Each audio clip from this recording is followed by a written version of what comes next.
మేడ్చల్ జిల్లా పోచారం మున్సిపాలిటీ 8వ డివిజన్ సంస్కృతి టౌన్షిప్ పోచారం శ్రీగిరి శ్రీ వెంకటేశ్వర స్వామి ఆలయంలో ఆలయ చైర్మన్ మెట్టు లేలా బాలరెడ్డి ఆధ్వర్యంలో శ్రీ వాగ్దేవి కళాసమితి తరపున శ్రీగిరి వెంకటేశ్వర స్వామివారి ఆలయంలో రుక్మిణి కళ్యాణం హరికథా గానం నిర్వహించారు. కథకులు శ్రీమతి జయంతి, సావిత్రి భాగవతారణి, వయోలిన్ సహకారం ఎన్సి అనంతకృష్ణ, ధ్రువ మృదంగం సహకారం బి జనార్దన్ చే నిర్వహించారు. రుక్మిణి కళ్యాణ హరికథ భక్తులను ఎంతగానో వీక్షించారు. కథకులు జయంతి, సావిత్రిబాయిని ఆలయ చైర్మన్ మెట్టు లేలా బాలరెడ్డి దంపతులు శాలువతో సత్కరించి మెమోంటోను అందజేశారు. ఈ కార్యక్రమంలో ఆలయ శ్రవణ్ కుమార్ ఆండాలతో పాటు ఆలయ ఆస్థాన పూజారి సుదర్శనాచార్యులు, కాలనీ వాసులు, భక్తులు అధిక సంఖ్యలో పాల్గొని కార్యక్రమాన్ని విజయవంతం చేశారు. అనంతరం భక్తులకు తీర్థ ప్రసాదాలు అందజేశారు.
విదర్భ పట్టణాన్ని భీష్మకుడనే మహారాజు గారు పరిపాలిస్తున్నారు.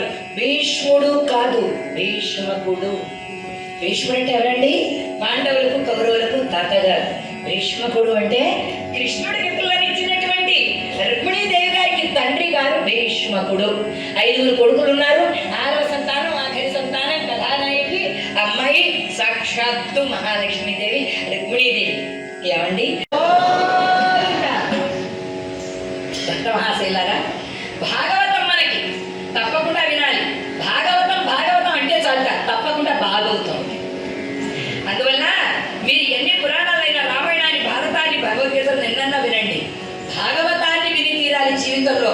ఎందుకంటే అది మీకు లేనటువంటి ఈ సంసార తాపాల నుంచి మిమ్మల్ని యువతలకు తీసుకొచ్చి మనశ్శాంతిని ప్రసాదించగలిగే భాగవతం.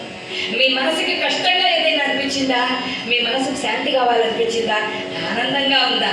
ఒక్కసారి భాగవతంలో ఏదో ఒక కథ వినండి. కృష్ణలీలలో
ఏ